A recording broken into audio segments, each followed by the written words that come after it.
Good afternoon, welcome. Thank you so much for coming along to this, one of our last panels of Cyber UK.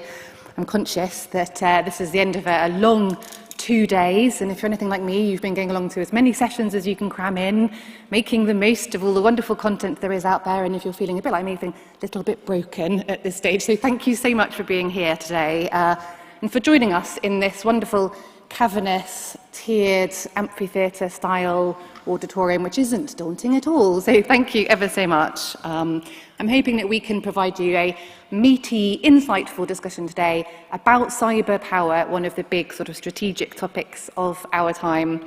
So I am Eleanor Fairford. I'm the Deputy Director for Incident Management in the NCSE, and I was formerly Deputy Director for Assessment, so I bring a kind of overview of the threat and also some of the kind of incident backdrop that we are seeing in the NCSE.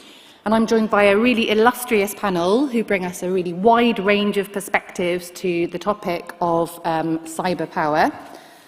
Firstly, we've got Julia Vu, who is a cyber fellow from the Harvard Belfer Center. She leads the team behind Harvard Belfer's National Cyber Power Index, and she will be telling us about that today. We have Mary Haig, who is Chief Information Security Officer at BAE Systems. She's been the Director of Cyber for BAE Systems Applied Intelligence, and also the Product Director for the Managed Cloud and Security Services business, and she's now the CISO. We have Beth Seisland, Director General from GCHQ, who was the Deputy National Security Advisor and also the Prime Minister's Advisor on National Resilience and Security in the Cabinet Office during the time the National Cyber Strategy was written, and is a former Director General Strategy for GCHQ. Beth is here on behalf of the National Cyber Force, the NCF, and not as a direct representative of the NCF. And finally, we've got Kat Jones, Head of International Cyber Governance in the Foreign and Commonwealth and Development Office. She's an international security expert focused on cyber policy issues, and her current role sees her represent the UK in UN negotiations on the rules of the road for cyberspace. So as you can see, we have lots of different sectors represented. We have academia, we have the private sector, we have government, we have a great mix of minds, so hopefully we can bring plenty of insights to bear. So I'm going to ask Julia and Mary to kick off with their sort of external, non-government perspectives on cyber power, and then me and Beth and Kat will talk through the kind of government perspectives, and then we'll come on to Q&A. We've got Slido functioning. Please do submit any questions that occur to you throughout the session, and we will seek to mop some of those up as we go along, but mostly we will come to those at the end to do a kind of Q&A slot at the end. And this session is being live streamed for an online audience. So if I can just remind the panel, no swearing, please. Thank you. So before I hand over to Julia, I just thought I would frame the discussion super briefly with just a reminder of some of those remarks that Sir Jeremy Fleming made yesterday, Director of GCHQ, in his speech, where he did touch on cyber power. So I thought it would be helpful just to remind ourselves what he said, and also some of the sort of comments that are in the strategy itself. So Jeremy described cyber power as being where you can direct or influence other countries' behaviour in cyberspace. He said that it does rely on our cyber defence, but we can't take this for granted. Cybersecurity alone is not enough to be a true cyber power, which is why we built the NCF, to achieve an impact on our adversaries that is legal, proportionate and ethical. And the strategy itself, the National Cyber Strategy, tells us that cyber power is the ability to protect and promote national interests in and through cyberspace. So against that background, I will be handing over to the panel to share their perspectives on what constitutes and what is the definition of cyber power, and then we will come on to a Q&A. So please don't forget, Slido questions, put them in at any time. We look forward to seeing those. I will start, please, with Julia, who I'll invite to come and do her piece from the platform here. Thank you. Julia, thank you.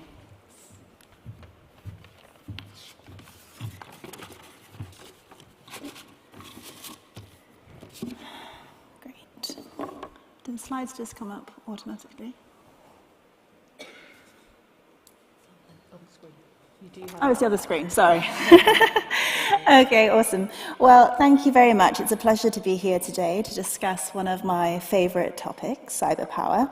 I'm going to share with you a framework for thinking about cyber power that myself and my team at the Harvard Belfer Center came up with in 2020.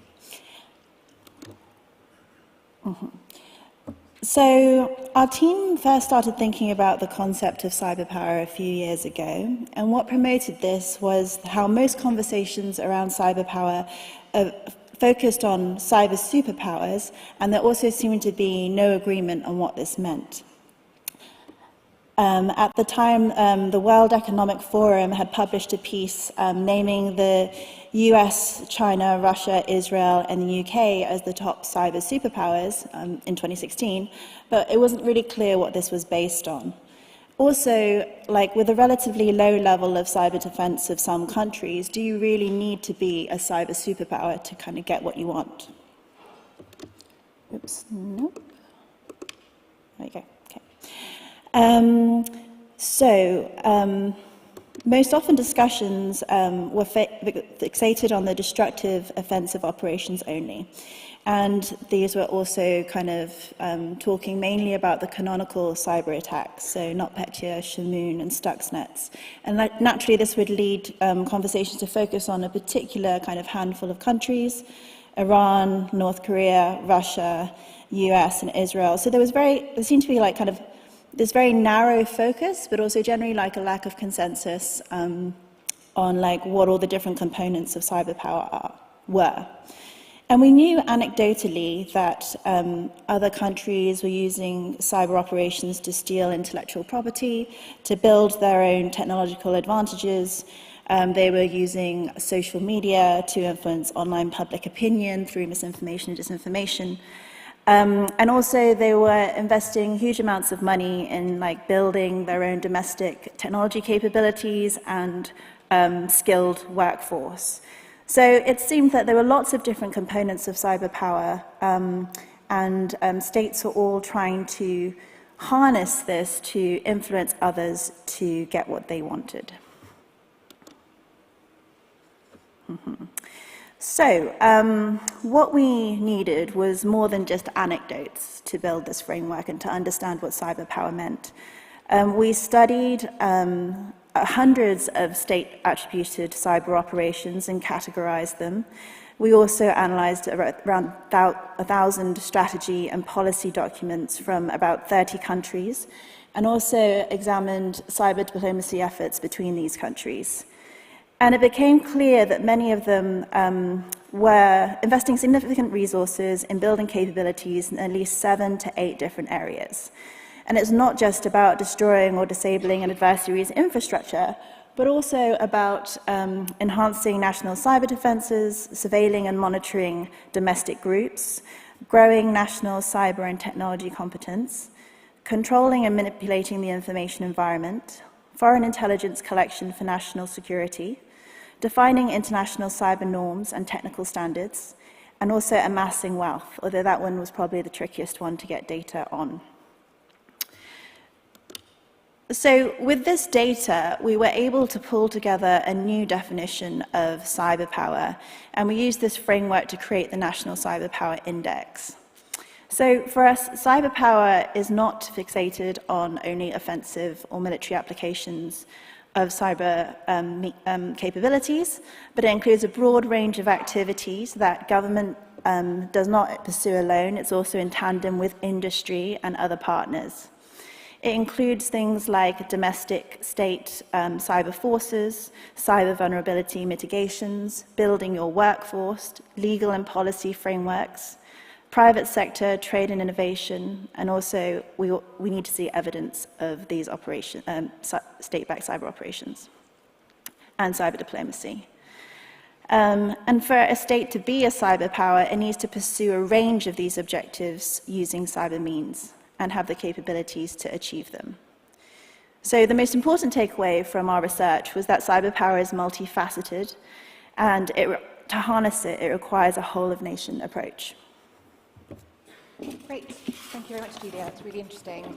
Let's move on to Mary from BAE Systems. I'm sure that Julie's described some of the state's objectives and the use of cyber power in the state's context, but obviously from the BAE perspective, from the industry context, I'm sure you'll have plenty of perspectives as well to you on cyber power. Thank you. So cyber power for me is applied to industry really at a very high level. It's about having that strong cyber resilience. It's about us having products and services that are responsible by design as well as kind of secure by design, so building in that responsibility into the way that we have the products. And then when we do all of those things, explicitly exhibiting the right behaviours, the right sort of cyber moral code, if you like. So if I just unpick some of those a little bit, you know, the infrastructure that industry has is a huge part of our digital infrastructure as a whole. So, of course, industry has to play a really critical role in doing a good job on our own backyard. So having really strong defences and all of the things that you've heard about in the conferences in terms of a well-rounded cyber defence programme that thinks about the people, the process and the technology. I think it's also having a programme that really pushes us to be more anticipating the changes that come. So rather being very compliance-focused, quite static in approach, just building in more, I call it cyber agility. In other words, creating the headspace within the organisation to actually think forward as opposed to reacting all the time. We've also talked a lot about that whole of society approach, and I do think that's a critical part of cyber power and how it translates into companies, because that idea that my team of cyber experts can do good cyber security under BAE is just wrong. It's everybody's role. So we can do our bit in industry to promote that idea that it's everybody's job to do. And I'm going to build, yesterday there was a really good food analogy. If you went to one of the last sessions in there, I'm going to take a bit of a risk and use a music analogy. So I think my role as CISO, as much as anything, is a conductor of an orchestra, right? And getting a really beautiful sound out of all of those sections and keeping them playing together is what I need to do. I can't play a cyber solo and be heard, and nor can I play all the instruments, right? So it's about training up all of the people across the company to play together in that orchestra, whether they're the lead violinist in the front or the person playing the triangle at the back.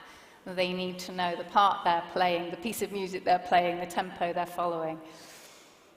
The other aspect I think industry brings is a scaling force for government, right? So if you think about, I can only deliver cyber power as a country if we've got a skilled workforce of people. Now, it's no good as industry with us hiking up the salaries and poaching from one another. We've got to play a very proactive role about building the skills from scratch. So bringing people in from different disciplines, mid-career or beginning of career, and training them up in cyber and building those skills out. So that's about really widening that hopper of people we bring in, so not just bringing STEM graduates into cybersecurity, for example.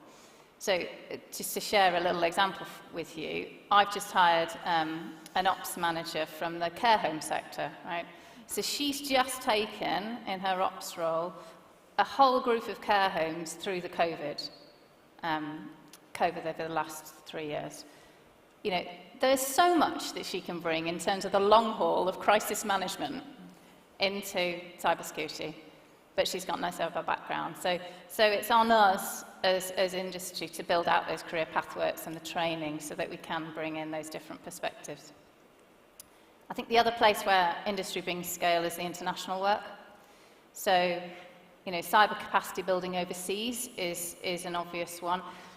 And being very conscious that cyber diplomacy and cyber capacity building overseas are inextricably linked, right? This is part of our amplification, our projection of cyber power overseas and how we define what good cyber power looks like. And, you know, if you think about what China's doing with overseas partners, they're throwing a lot of money in terms of technology, so chucking out free tech in order to grow their position. We would find that hard to compete with as a nation in the UK, but where we can bring differentiation is that appreciation that if you just throw tech at a country, in the mid to long term it'll fail, right? Because you haven't got the people and the skills and the processes around it.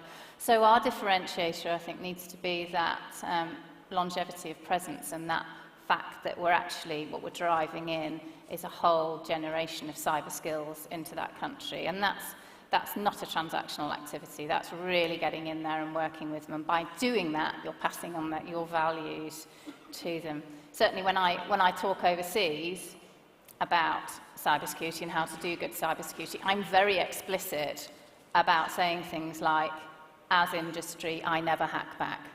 I defend. That we responsibly monitor our networks and our employees.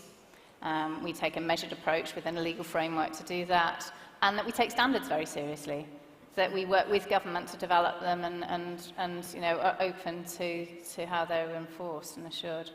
The last little bit I'd mention is around industry's role in shaping market economics to drive responsible cyber power. So making it something that's economically favourable to do. We already ask all our suppliers to have cyber essentials, so that's, you know, a good first step. But I think, you know, going back to the indicators of responsible cyber power, how can we drive more of those into the way that we incentivize our supply chain?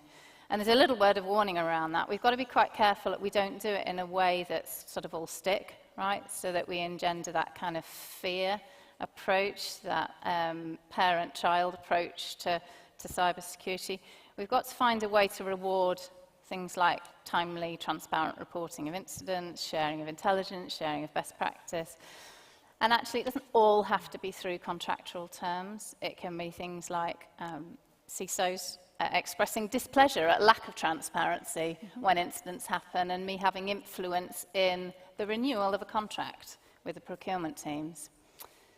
So I think to summarise, industry's got a role to play in responsible cyber power. It's around scale, it's around amplification of the messages, building that skilled workforce, helping to scale overseas and projecting our vision of cyber power there, and then the amplification of responsible democratic cyber power by living and breathing it in the way that we do our own cyber defences, and then the way that we drive the market economics to incentivise it. Brilliant, thank you ever so much. Loads that chimes with me there, and lots of stuff that's music to my ears from the NCC perspective. Really like what you're saying about values and people and processes and recruiting someone from the care home sector.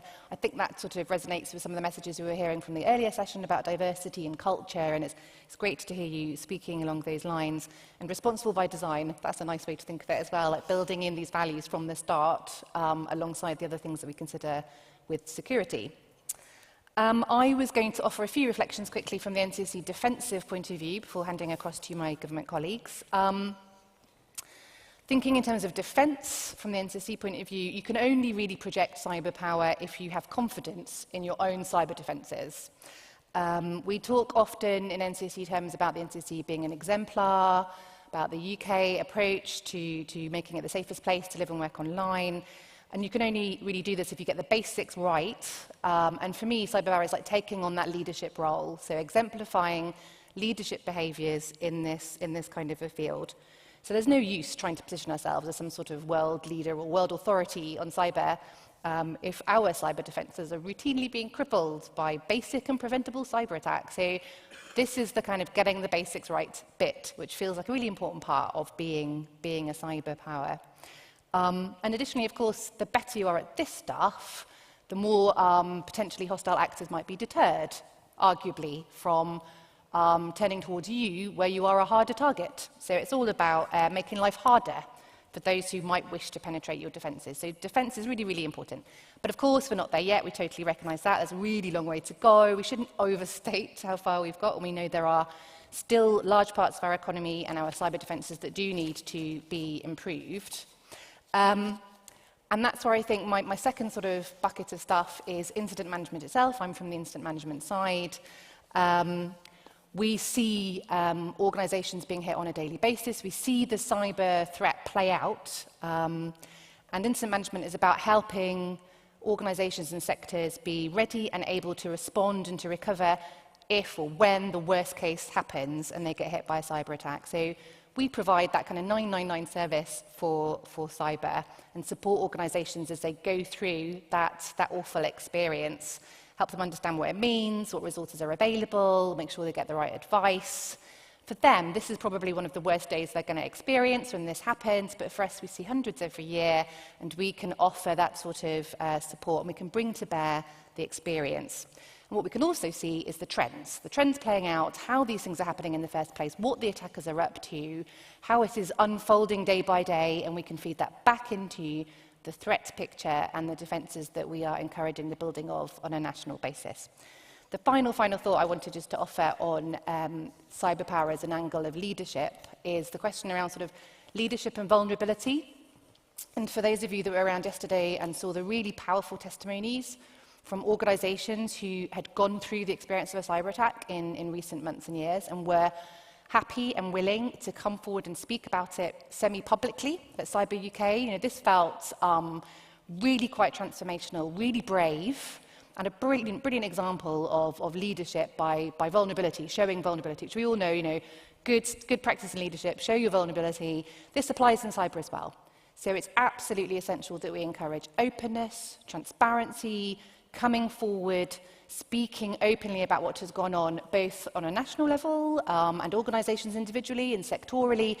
That openness, because you can't project cyber power as some sort of invincible, superhuman strength. That's not going to work. That's the Putin school of ideology. If you want to, really demonstrate proper power, you need to come forward and be open and honest when things are not working out, and learn from those experiences.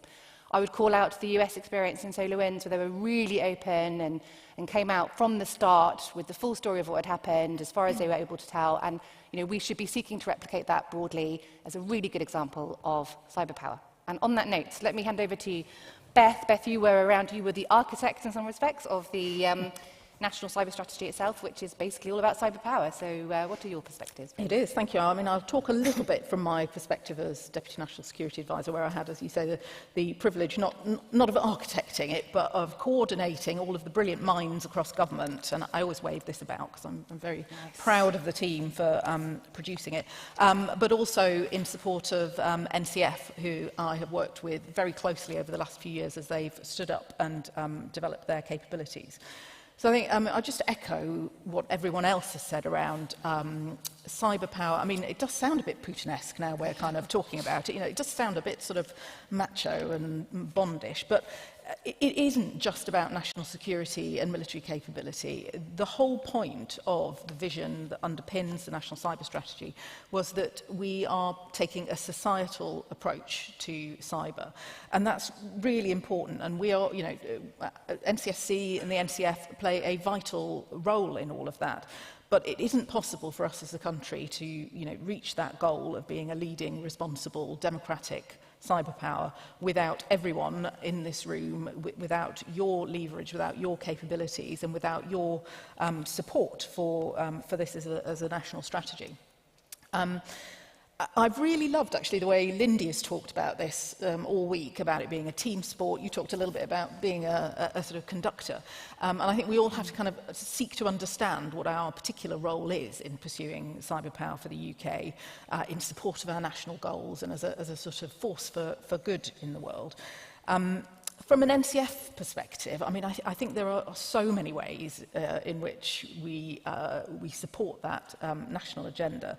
I mean, the very obvious one being taking on adversaries online and exerting influence and having real-world effect through impact in the cyber domain. And Director Sir Jeremy Fleming talked earlier this week about some of the really brilliant work that's going on to tackle cyber criminality through the NCF. And that's not just having an impact in the UK, it's having a global impact. So the fact that we are able to stop cyber criminals from accessing the kind of tools that they need to pursue cybercrime, I mean, that's putting tens of millions of pounds back into the UK economy, into the global economy. And really crucially, on a human level, it's stopping people like you and me experiencing those awful moments where we realise our credit card details have been stolen, and we go through all the pain of sort of recalibrating our lives around that. So there's some really fantastic work going on that sort of meets that kind of goal of being a cyberpower. But it's not just about the operational space. Alongside NCSC, we've got, and industry, we've got a huge role to play, I think, in developing and promoting cyber skills, as have all of you. And we're going to be nowhere unless we work together on that. We're all reliant on it. We all need to work together to engage and inspire and to bring through a new generation of talented people. And I think that is at the core of all of our agendas. I think the NCF has played a particular role in supporting the cyber ecosystem. I hope you're all aware we're just in the process of standing up a new headquarters, and that's not in the southeast, it's in the northwest. It's adding to that fabulously rich tapestry of cyber assets that we're developing up there in a very kind of non-traditional way, and I think that's a very important part for government, certainly, of what we're trying to achieve here, a really inclusive agenda trying to engage and inspire the whole country on the cyber agenda. And Kat will come on to talk a little bit more about this, but I think all of us in government who are connected to work on offensive cyber are very keenly aware that what we are working with and working on is a massive responsibility. As a country that is sort of first out of the traps in developing some of this capability, what comes with that is a massive responsibility to define and shape how these often very intrusive and powerful tools are going to be used. And I see that as a really key responsibility for the UK and for the intelligence community in shaping that going forward. But I expect you might want to say a little bit more about that, Kat. Please do, Kat. Yes, so from your diplomatic perspective, how would you add to that? Thanks, Anna. So if you've been here the last 2 days, you will have heard Director GCHQ, you will have heard the Minister this morning and CEO of NTSC all talk a bit about the geopolitics behind cyberspace. And if you go back to the integrated review that government published last year, we're talking very much about a period of strategic competition and cyberspace as being one of the frontiers where that competition plays out. And part of where that competition plays out at the highest level of the international system is the United Nations, the UN, where we've been discussing the rules of the road for cyberspace since as early as 1998, so nearly 25 years now. And so it's a job of myself and my team to negotiate in those discussions, to shape that debate. And so it's probably unsurprising in the current context I spend a lot of my time talking to my Russian colleagues, where we have really very different and, frankly, irreconcilable views about how technology and cyberspace should be governed. Their view, I would say, is very much a digital authoritarian view, which I'm sure you've heard that term used. And in our context, that means they are pushing back against our ability to hold them to account, so pushing back against our own capabilities, looking to legitimise control of the population internally for, and how they use technology to do that, so what we would call digital repression, and very much looking to regulate technology in a way that gives them control over how and when innovation occurs, over control of the free flow of information, and of course in a way that really impacts on prosperity and innovation more broadly. So when I'm not talking to the Russians, it's actually really important to me that I'm able to set out clearly the UK's alternative to that vision. And most importantly, to set that out to what we call middle ground countries, those who are perhaps developing or don't hold strong allegiances to perhaps the US or to Russia to either side, who are really struggling to have the capacity and the capability to take advantage of the digital revolution, to kind of, they're struggling with what we call the digital divide. And I need to show them that they can get those benefits that come from cyberspace, come from the internet, come from connected technologies, without turning over to the idea of digital repression as the way forward. So for me, responsible democratic cyberpower is crucial in that. We need to undermine what is quite appealing about the simplicity of digital repression as a tool. And to do that, we have to distinguish between how we're going to use technology as a force for good, and as Beth and Eleanor said, the rights and responsibilities that come with that, from the way that other governments may use technology in a reckless or authoritarian way. And I think you will have heard yesterday there was an attribution where we called out Russia for some of its activity in Ukraine, and that's the Viasat example, the satellite technology example that was cited there is a real example of reckless use of cyber power. It was obvious that by conducting that mission, the impacts of that attack would spill over to other countries not involved in the war. That could have been prevented if that operation had been designed in a more responsible manner. So we shouldn't underestimate, I think, the value of going first in setting the rules here. We need to shape and set the rules, and an example I use of that is the advantage you gain from that is my Australian colleagues. We, obviously, here in the UK, we designed the time zone system. We have Greenwich Mean Time, it's all set around us. My Australian colleagues really slightly resented that during the pandemic when all of the international meetings were held in time zones that were in daylight time for me, and they worked night shifts for the best part of 18 months to do UN negotiations. There is a real advantage to going first. And so whether it's international law, regulation or norms, setting clear standards and levelling others up to our expectations really helps bring accountability to the system. And it's that clear distinction of what is responsible and democratic cyber power which gives us the basis to influence the system and build those norms and rules in our own interest. So my contribution, my team's contribution to the UK's cyber power is very much about trying to bring clarity to what that means, what is responsible democratic cyber power, and communicate that to our international partners, and really try and make the UK vision a reality through the global system. Brilliant, Kat. Thank you ever so much. That is fascinating.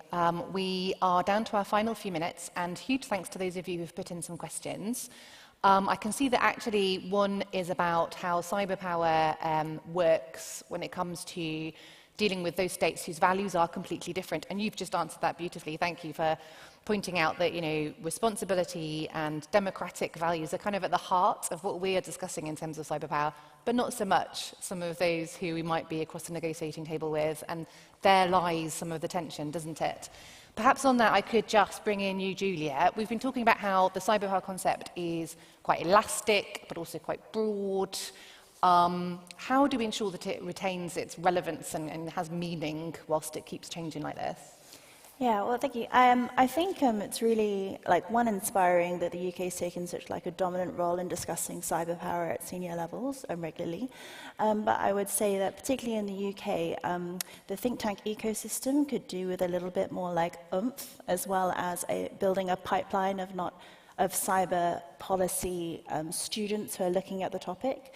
As you say, the topic is going, cyber power is going to evolve, and so we need to continuously be reviewing this concept and also have access to data in order to better understand the landscape and what risks and opportunities there are to influence with cyber power. Perfect, thank you. Mary, you talked a lot about how it had to be a whole of society approach. We need partnerships and some lovely stories of, very broad recruitment as well, bringing in a diverse workforce. Just looking at this question here about inspiring and encouraging a generation of diverse cyber professionals. I know that's something that you're very keen on. How would you answer that one? So that wide recruitment is important, but also when you've got people in through the door, really thinking hard about that retention and how you proactively move them around to give them experience and how you nurture them through, everybody has crises of confidence. If you're new into a field or you feel like a minority in the field, you feel like there are others around you, you tend to have a few more of those crises of confidence. Yeah. And I'm quite a big fan of mentoring schemes to get people through those moments of, gosh, do I fit here? Is this right? Just to hold them up and keep them in. There is certainly a sort of trapdoor mid-career, particularly for women, where we lose them. So we've set up a women in cyber mentoring scheme to try and avoid that and pull it through. Brilliant, thank you. Beth, did you have some thoughts on that? Yeah, I'm really passionate about this, because I think, if I was 18 again, I'd be wanting to go into cyber. I mean, forget intelligence work. This is where it's at. And, I think for everybody out there who's sort of thinking about this as a career path, it is a place you can make a real difference. It's a creative space. It's a space for solving real-world societal problems. You work with some fantastically brilliant people. I mean, there's nothing not to like about a career in cyber. It's massively rewarding. You can work in the public sector. You can work in the private sector. So I think, there's a huge amount there to go on for all of us in government and in industry to inspire this new generation coming through. Brilliant. I'm conscious we are coming towards the end of our time. We did have a question about people representing international organisations, which feels like a very good CAT question. I wanted to add to it. The point about cyber power is getting other people to behave in a certain way, isn't it, and influence and basically play by the rules. How is it that we can get other people to play by the rules in the international fora that you work in and other ways? Thanks. A simple question. So it's incredibly complicated, but at the end of the day, it comes down to a few factors, I think. One is about alliances and building those coalitions, and they don't need to be your traditional alliances. Working broadly across regions, building consensus and shared approaches across the world is obviously the heart of diplomacy, and we need to kind of, in a time where people are talking about Cold Wars again and all this kind of thing, we really need to exercise that capability, which the UK is really good at. But I think the other big factor for me is practicality. Where we don't land our vision as well as we might, it's normally because we talk in values. And actually, when we have a lot of states who are struggling to reap the benefits of the digital revolution, it matters less to them about the values because they are really struggling and they need help to kind of build the capacity and the capability to get the best out of these great innovations that they're seeing. So when, we come with perhaps values-based statements, but not anything that necessarily helps them solve the problem in terms of capacity and ability to bring benefit to their nation, it's not that they don't care about the values, but they have priorities. They're a government, they need, or they're an NGO or whatever, and they need to serve their people, and we need to help answer those challenges. So we all know the internet and our technologies, they're not perfect. They're brilliant, and they're fantastic inventions, but we can all say something about, we don't like this or we don't like that, and that's a problem. Disinformation being an example. We need to practically answer those questions and deliver answers to those in a way that isn't digital repression, and that will bring people to our side. Brilliant, thank you ever so much. Really good answer about making it relevant to the states that are facing these challenges and helping it be real for them. Well, look, huge thanks to the panel. We've already come through, so massive thanks to Julia, to Mary, to Beth and to Kat. It's been brilliant to hear your perspectives, and thank you to you for coming along. Thank you.